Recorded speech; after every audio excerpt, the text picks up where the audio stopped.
Halo listener, welcome to my podcast.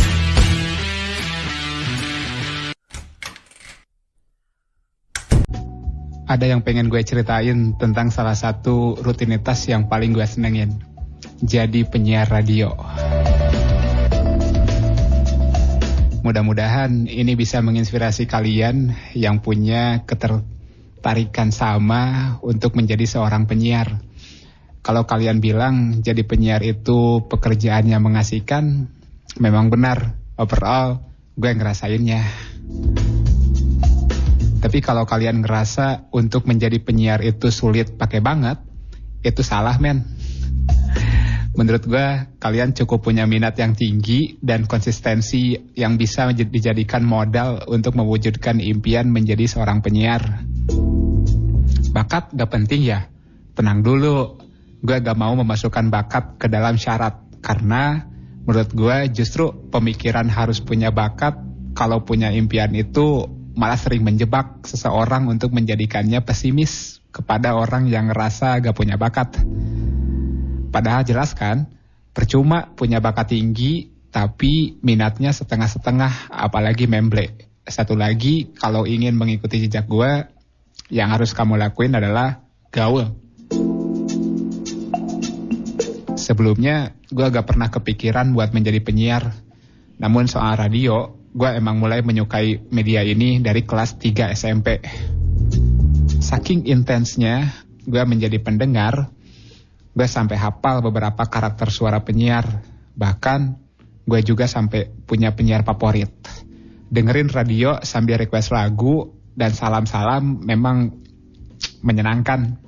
Dan itu gue senengin. Dengan rasa senang yang gue dapat itu, tak jarang gue suka ngerasa kalau radio ini adalah teman yang paling setia daripada teman sebenarnya yang cuman bisa ada dalam waktu dan kondisi tertentu. Dengan radio, gue bisa tahu lagu baru lewat program chat new entry. Gue juga bisa meminta lagu favorit sambil say hi sama pendengar lain lewat program request. Bahkan gue bisa numpahin segala perasaan lewat program curhat. Cukup lengkap kan untuk dijadikan teman? Lama-kelamaan, udah ngerasa asik jadi pendengar, timbullah keinginan untuk menjadi seorang penyiar. Bisa menghibur, didengar banyak orang, dan tentunya digemari pendengar. Masuk ke tahun 2011, gue mulai mengubah cara kebiasaan gue saat dengerin radio. Yang biasa cuman mendengarkan, di tahun ini gue mulai menambahnya dengan mempelajari. Akibatnya, gue lebih konsentrasi dalam setiap dengerin radio. Karena ada yang mau gue pelajari dari teknik atau cara pembawaan si penyiarnya. Terbayang lagi ke beberapa tahun terakhir di awal mula gue suka dengerin radio. Ketika di tahun 2008, gue suka banget dengerin salah satu radio favorit anak muda Tasikmalaya. Karena di situ gue suka sama suara dan gaya siaran penyiarnya yang saat itu sekaligus jadi penyiar cewek favorit gue. Terbersit dalam pikiran, andai saja keinginan buat jadi penyiar tumbuh di masa itu, di masa gue masih sekolah, di saat itu juga gue pasti belajar dan tahun 2011 mungkin udah jadi penyiar sesungguhnya. Tapi gue percaya banget segalanya udah digariskan, udah diatur. Gue emang dikasih keinginan buat jadi penyiar di tahun 2011. Seiring tumbuhnya minat, gue dapat influence dari dua penyiar dari radio cukup favorit saat itu di Tasikmalaya. Gue sering dengar siaran mereka dan nyoba mempelajari karakter yang mereka bawakan ketika siaran. Cukup lumayan, walaupun tidak tercatat pelajaran apa yang gue dapat dari gaya siaran mereka, tapi setidaknya gue bisa mendapatkan inspirasi yang mereka tularkan secara tidak langsung ke gue. Dan seperti jalannya, masih di tahun 2011, gue terasa dituntun buat kenal dengan penyiar di Radio Aktari. Gue bisa kesana karena di Radio Aktari ada program yang berhubungan dengan komunitas yang gue urus. Nama program yang gue maksud adalah Brapo Persib. Satu program yang menjadi forum silaturahim bobotoh Sepriangan Timur kala itu. Gue kenali nama penyiarnya itu Kang Yosep, orang yang saat itu juga merangkul gue untuk membawa nama komunitas buat mengadakan talk show di siarannya. dan diajak gue lah yang jadi narasumbernya. Acara makin mengasah gue buat menajamkan keinginan untuk menjadi seorang penyiar. Masuk tahun 2012, gue sesekali masih suka mengikuti siaran bareng Kang Joseph. Lewat program ini, perlahan gue ngerasa mendapatkan manfaat dalam meningkatkan kemampuan komunikasi gue. Yang tadinya gue suka ngomong belepotan atau ngos-ngosan karena gak bisa ngatur napas. Seiring waktu, semua itu berubah. Ngerasa dapat peningkatan skill dalam siaran, gue tetap belum pede buat ngutarain keinginan sama orang atau melamar ke radio tentang keinginan gue menjadi penyiar. Gue tegasin, gue ini pemalu. Gue bener-bener pengen punya basic yang cukup buat gue pede menyodorkan lamaran menjadi penyiar.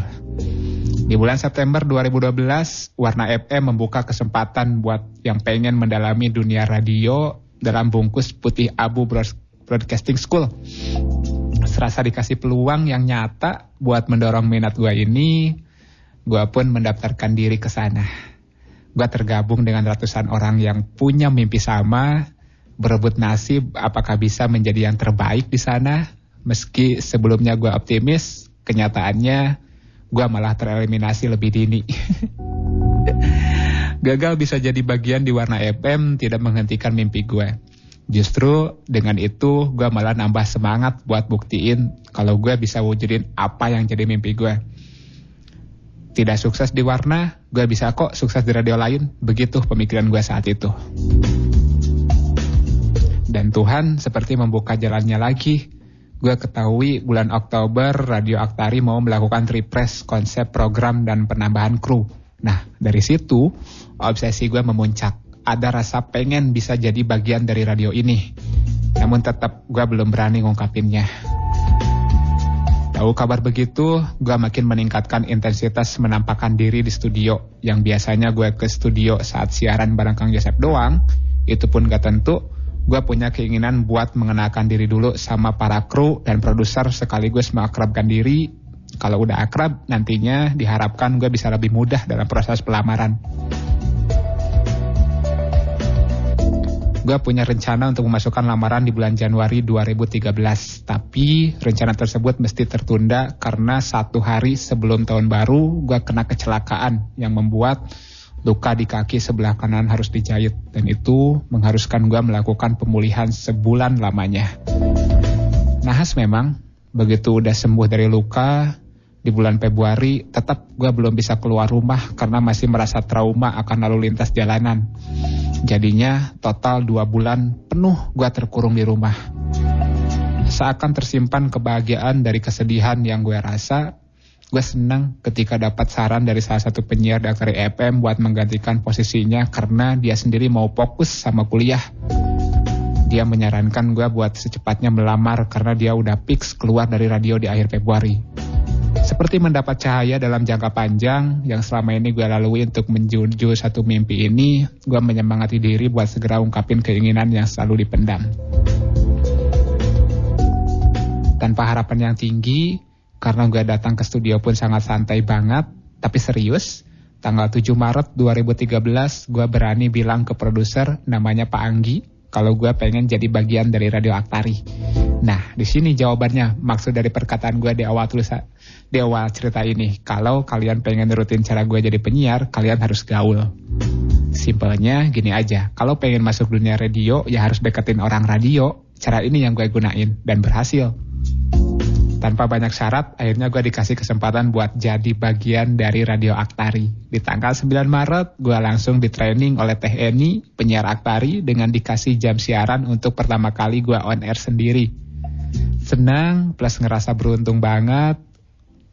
Karena kalau di radio lain mana mungkin gue bakalan dikasih perlakuan seperti ini. Biasanya buat training itu banyak stepnya, gak bisa langsung on air. Ini manfaat kenal sebelumnya. Stop ceritanya sampai sini dulu aja ya. Pengen tahu lengkapnya kisah gue di Aktari? Tungguin podcast gue selanjutnya ya. See you.